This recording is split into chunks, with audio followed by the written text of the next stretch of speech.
Jika Tuhan mengizinkan, aku ingin pergi kemanapun, asalkan aku diterima di sana. Tetapi aku masih berada di sini, di mana sekolah adalah neraka dan rumah adalah surga palsu. Aku harus pergi ke sekolah 5 hari dalam sepekan, diperkosa oleh tugas-tugas kelompok. Bisakah guru-guru itu mengerti?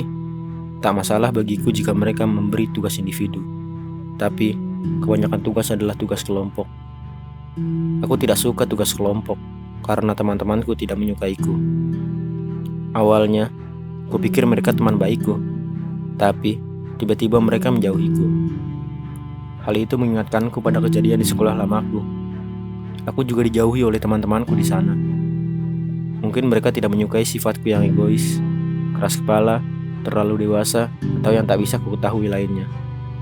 Tapi ayolah, tidak ada manusia yang sempurna. Anehnya, hanya aku yang dituntut untuk mencapai kesempurnaan itu. Sekolah benar-benar melelahkan. Bukan hanya karena tugas, tapi juga karena sikap orang-orang padaku. Mereka menatapku dengan aneh, menghindariku, dan membicarakanku di belakang. Semua yang kuanggap teman sudah tidak ada lagi. Aku tak peduli lagi pada orang lain. Aku tak peduli lagi pada diriku sendiri. Hidup seakan tidak memberi jawaban, kenapa hanya aku yang seperti ini.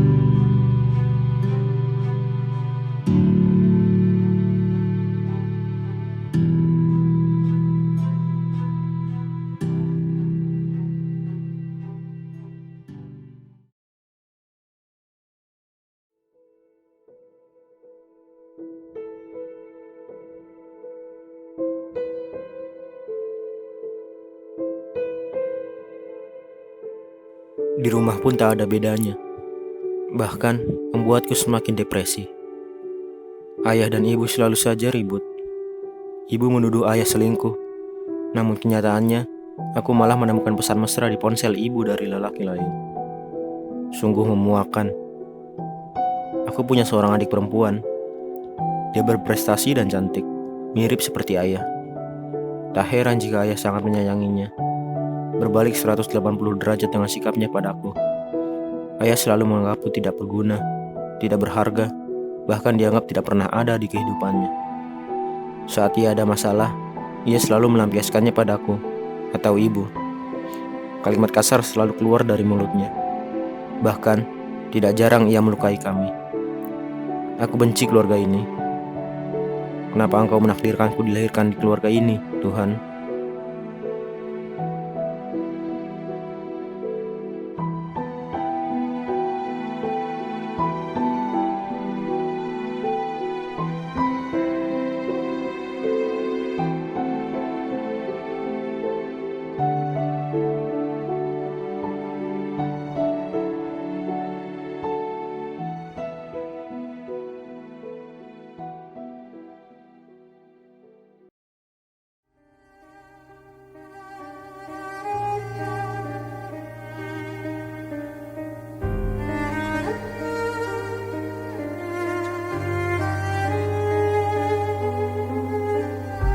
Aku tidak bisa melakukan segala hal dengan benar.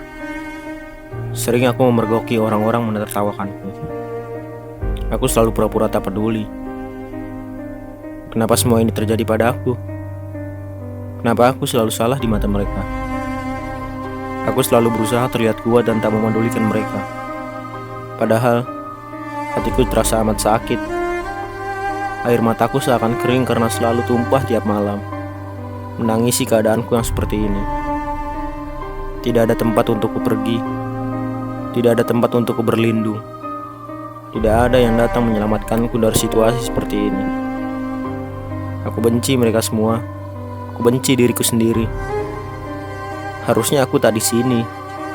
Aku ingin pergi sejauh mungkin, kemanapun, asal ada tempat untukku bisa diterima. Aku ingin mati saja. Tapi dunia orang mati pun nampaknya tak ingin aku ada di sana. Aku pernah sengaja mau ditabrak truk. Tapi tiba-tiba truk itu berbelok dan menghantam pohon besar lalu meledak. Beberapa orang di sekitar jalan terluka, kecuali aku.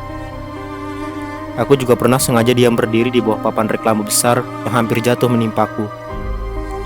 Tapi, tiba-tiba angin kencang datang menerbangkan benda berat itu, yang malah menimpa orang lain dan menewaskan seorang bayi. Aku iri pada bayi itu. Harusnya kepalaku yang pecah. Dunia ini seperti membenciku. Entah apa kesalahanku pada dunia ini. Hei, kau tahu, aku pun benci padamu, dunia. Kenapa kau tidak hancur saja ditimpa asteroid raksasa?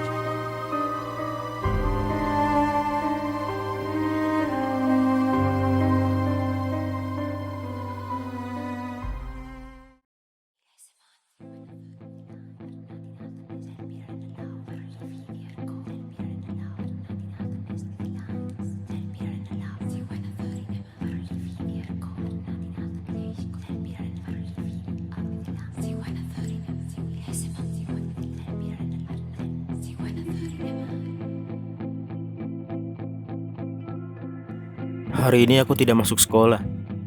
Aku bilang pada ibu bahwa aku sedang sakit. Namun, sebenarnya aku hanya tidak ingin bertemu dengan siapapun. Aku hanya berbaring di kamarku yang gelap, melanjutkan tidurku. Tiba-tiba, aku merasakan kalau tubuhku ini ringan sekali. Aku mencoba berdiri dan menyadari bahwa kakiku tidak menyentuh lantai. Aku terkejut dan semakin terkejut saat melihat tubuhku terbaring di atas kasur, masih tertidur pulas. Apa yang terjadi denganku? Tetapi, entah kenapa aku tidak pernah merasa sesenang ini.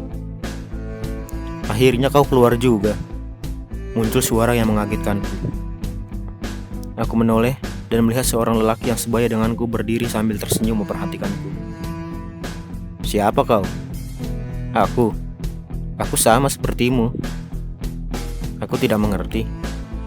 Tiba-tiba, ia menarik tanganku dan membawaku keluar kamar. Jangan khawatir, ibumu tak akan melihat kita. Aku akan menjagamu. Aku akan membawamu ke tempat yang kau suka. Dan aku bukanlah orang asing. Ibu sedang duduk di teras depan bersama adikku dan mereka tidak melihat kami melintas di hadapannya. Makhluk apa yang ada di depanku ini? Kami keluar dari rumahku dan lama-lama melayang semakin tinggi dan tinggi menembus awan. Hingga aku menyadari langit di atasku yang mulanya berwarna biru kini telah berubah menjadi jingga. Mau kemana kita? Ia tersenyum. Kita masih jauh dan jangan banyak bicara. Kami terbang ke suatu tempat yang tidak kuketahui. Lalu, kami mendarat di sebuah bangunan kuno seperti kastil. Ada banyak sekali orang yang melayang seperti kami di tempat ini. Mereka semua terlihat seperti manusia. Kita di mana? Ia tersenyum. Di tempat yang kami sebut teman. Kemudian, ia menarikku untuk bergabung dengan mereka. Demi Tuhan, aku tidak pernah merasa sebahagia ini sebelumnya.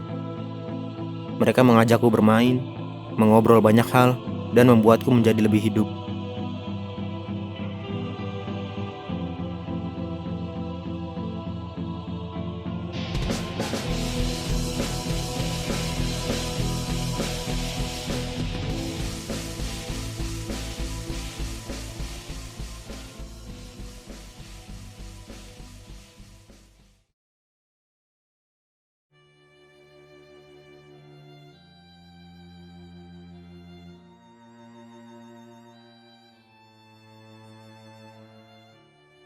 Lelaki itu hanyalah seorang teman yang suka mengembara tanpa tujuan, pergi ke sana kemari sendirian.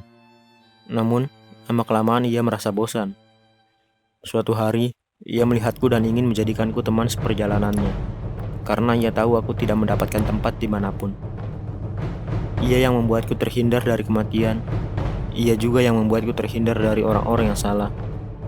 Karena itu, aku selalu merasa dijauhi orang-orang. Ia ingin membuatku aman. Setidaknya, aku memiliki sesuatu yang menganggapku berharga. Sudahlah, kau tak perlu pulang. Lupakan tentang hidup dan tetaplah bersamaku. Kau sudah selamat sekarang, katanya. Tanpa ragu, aku mengiyakan permintaannya. Aku tidak peduli apakah aku hidup atau tidak. Hal yang terpenting sekarang bagiku adalah aku diterima di tempat ini. Pencarianku berakhir sampai di sini.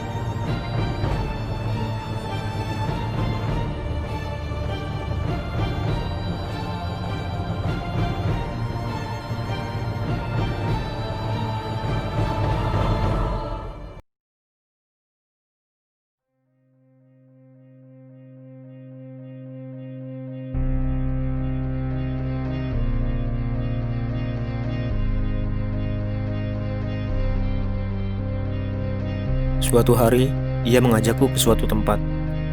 Ketika kami terbang tepat di atas pemakaman, aku melihat banyak sekali orang yang berpakaian serba hitam.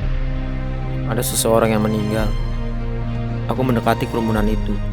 Banyak orang yang kukenal di sana. Aku membaca nisan di makam itu. Di sana terukir namaku dalam damai. Aku kaget. Namun, kemudian aku tersenyum tanpa penyesalan. Ini cara mati yang menyenangkan. Aku melihat orang-orang menangisiku. Mereka terlambat menyadari bahwa aku adalah orang yang berharga untuk mereka. Dan sepertinya Tuhan telah menunjukkan tempat yang tepat untukku, yaitu dimanapun aku menginginkannya.